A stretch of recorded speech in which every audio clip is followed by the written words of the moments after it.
Les éditions Sixtrid, avec l'aimable autorisation des presses de la Cité, présentent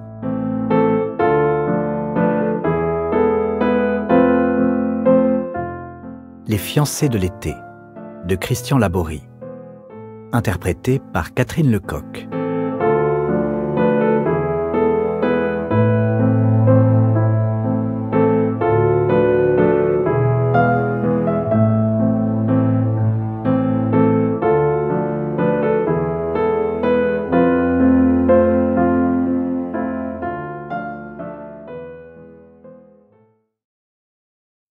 Première partie. Le temps de l'insouciance. Florac, Lozère, 1936. La nuit tombait. La fraîcheur s'installait lentement. Le soleil tardait à disparaître derrière la ligne de crête. Après la douceur du jour, Ariane aimait cet instant de déclin quand la vie semble s'arrêter. Le silence s'appesantit alors sur la nature, devient complice. Assise sur un rocher dominant la confluence des trois vallées, en aplomb au-dessus du vide, elle observait la petite ville et ses lumières qui, les unes après les autres, commençaient à illuminer les ruelles tortueuses et les placettes. De son promontoire accroché à la falaise verticale du Causse, elle scrutait le va-et-vient des passants et des rares voitures, fourmis infatigables et imprévisibles. Elle connaissait tous les toits de la cité, devinait ce qui se déroulait au-dessous, imaginait des scènes cocasses de ce grand théâtre de marionnettes. À l'écart, le château des barons de Florac, seigneur d'Anduze, dressait fièrement sa courtine percée de fenêtres à meneaux et encadrée par deux tours rondes, érigées en tuf doré, vestiges des anciennes fortifications. Enfant, Ariane s'aventurait parfois au plus près de ces entrées interdites, cherchant à découvrir quelques secrets bien gardés derrière ces ouvertures grillagées, souvenirs de sa fonction de prison.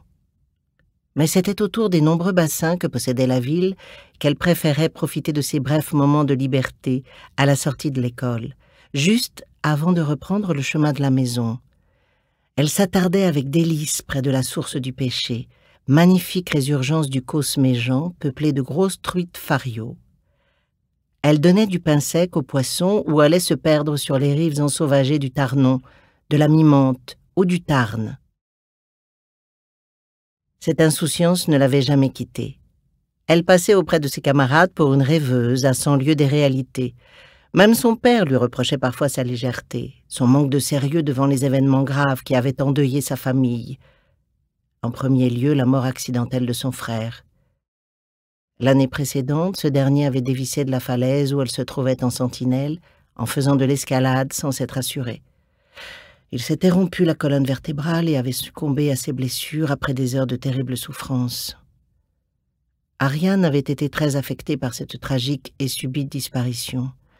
Jean-François, de 5 ans son aîné, représentait à ses yeux d'adolescente un modèle de volonté et de courage, un soutien dans ses moments de doute, d'interrogation, d'opposition à ses parents. Elle avait 14 ans lors de l'accident. Depuis, elle se rendait fréquemment à l'endroit où son frère s'était fracassé le dos. De son rocher perchait tel un nid d'aigle en aplomb de la paroi d'où il avait pris son envol pour l'éternité. Elle contemplait le ciel et la terre, comme pour y retrouver sa présence, scruter cette cité carrefour de la pierre et de l'eau qu'était Florac, à la croisée de 3 mondes dont elle ne discernait pas les limites, les Cévennes, le Causse Méjean et le mont Lozère. Elle l'imaginait planant au-dessus d'elle, tel un rapace dominant les cimes, maître des lieux veillant sur les siens du haut de son Olympe. Peu à peu, elle avait repris le dessus, s'était efforcée de ne pas sombrer dans le chagrin. Elle voulait garder de Jean-François le souvenir d'un être déterminé qui ne renonçait jamais devant les difficultés, un jeune homme qui incarnait la joie de vivre, qui n'aurait pas aimé que sa petite sœur se morfonde dans le malheur. Aussi avait-elle décidé d'honorer sa mémoire autrement qu'en allant se recueillir sur sa tombe. À ses yeux, son frère ne reposait pas dans la terre, prisonnier d'un cercueil de chêne, sous une stèle de marbre inondée d'une multitude de fleurs et de plaques funéraires. Il régnait sur ces lieux qu'il l'avait vu disparaître. Il demeurait près d'elle, lui soufflait les réponses à ses questions. Il était sa lumière quand sur sa route il faisait nuit, sa flamme quand dans son cœur il faisait froid, son attente quand dans son esprit le doute s'immisçait.